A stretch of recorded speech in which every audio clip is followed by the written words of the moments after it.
dalam seleksi terbuka sifatnya pendaftaran. Berdasarkan rekomendasi ini kita Sekretariat Pansel memfasilitasi untuk mengundang yang bersangkutan karena datanya juga sudah ditetapkan oleh KSN, yang bersangkutannya siapa aja sudah dicantumkan di situ.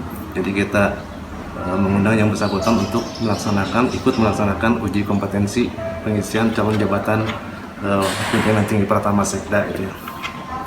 Nah, pada saat ini tanggal 2 November dilaksanakanlah yang pertama asesmen dan saat ini sedang berjalan. Yang kedua besok wawancara kompetensi oleh panitia seleksi. Nah, asesmen sendiri dilaksanakan oleh tim dari Universitas Padjadjaran, sementara untuk besok wawancara kompetensi dilaksanakan oleh pansel yang terdiri dari unsur pemerintah Provinsi Jawa Barat dan tim dari Universitas Padjadjaran. Tindak lanjutnya mungkin nanti ketika selesai pansel akan menyampaikan 3 besar dari 6 peserta yang memenuhi syarat untuk diangkat dalam jabatan Sekda.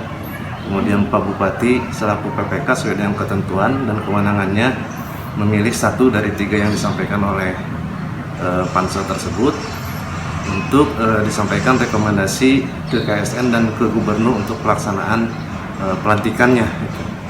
Mudah-mudahan acara pelantikan atau pengisian jabatan Sekda definitif juga bisa selesai secepatnya.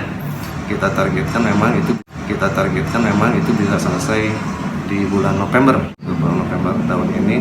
Mudah-mudahan semuanya sesuai dengan rencana dan jadwal waktu pelaksanaan yang telah ditetapkan atau yang telah direncanakan oleh pansel.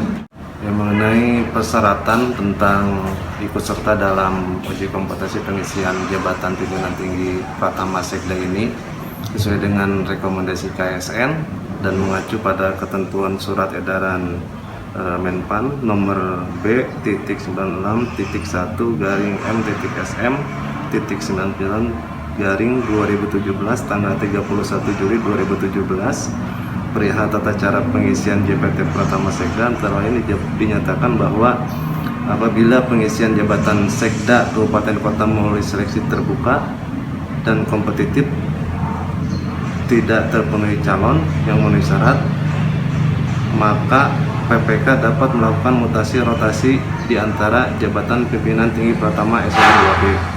Nah, syarat lain juga disebutkan di sini masih dalam surat edaran Menpan yang tadi ya, yang tahun 2017.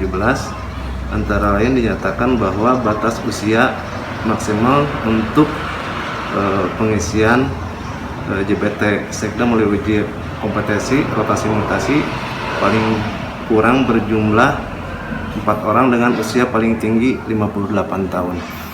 Jadi memang secara ketentuan mengenai dasar pelaksanaan seleksi terbuka atau uji open bidding itu ada sedikit perbedaan dengan pelaksanaan rotasi mutasi JPT yang ada sekarang.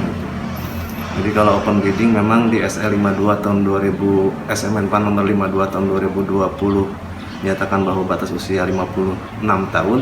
Tapi kalau pelaksanaan open bidding tidak dapat dilaksanakan selama masa perpanjangan mengacu pada surat edaran Menpan tadi yang tahun 2017 itu dilaksanakan melalui rotasi mutasi JPT Eselon 2B dengan batas maksimal 58 tahun. Semuanya itu sudah dikoordinasikan dengan Komisi Aparatur Sipil Negara dan peserta yang 6 orang juga ini berdasarkan rekomendasi dari KSN atau Komisi Aparatur Sipil Negara. Insya Allah semuanya sudah berjalan secara normatif dan sudah menempuh tahapan mekanisme prosedur dari aspek manajemen kepegawaian. Adapun pelaksanaan hari ini, alhamdulillah peserta 6 orang yang sesuai dengan undangan juga dapat hadir. Besok akan dilanjutkan untuk pelaksanaan wawancara pansel dan besok juga kita sampaikan bahwa akan dihadiri juga oleh pihak dari unsur KASN.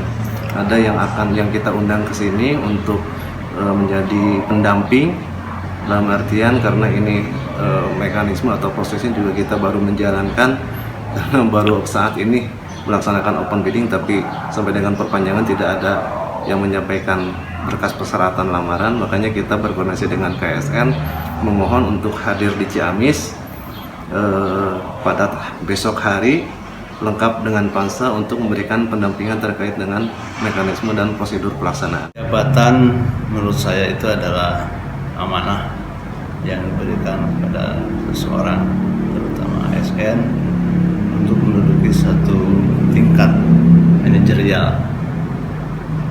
Itu tidak bisa dimohon-mohon, tidak bisa diminta-minta, dan tidak bisa ditolak-tolak. Itu bagaimana pimpinan yang menentukan terhadap satu jabatan itu. Ya, seperti yang berkembang sekarang, ya menurut saya jabatan adalah amanah yang harus diemban, dan barangkali juga itu adalah kepercayaan dari pimpinan yang diberikan kepada seseorang, terutama ASN yang punya jenjang karir dalam jabatan. Tentu saja bagi kami bukan hanya undangan, tapi ini perintah untuk saya bisa menyampaikan ekspos, mengikuti uji kompetensi. Kemudian bagi saya bukan jadi dan tidaknya, karena jabatan itu bukan hak yang bisa dituntut, tapi lebih kepada bersifat kepercayaan atau amanah ya. Karena itu bukan sesuatu yang harus dituntut, bukan sesuatu yang harus diminta, tapi ini merupakan sesuatu yang harus ketika diberi amanah harus dilaksanakan dengan sebaik-baiknya. Sebab dimanapun kita ditugaskan, ya pada intinya kan kita menjalankan perintah, membantu pimpinan, kepala daerah dalam rangka mewujudkan visi dan misinya. Itu sajalah bagi saya. Jadi saya siap mengikuti uji kompetensi, karena itu undangan dan bagi saya adalah perintah untuk dilaksanakan.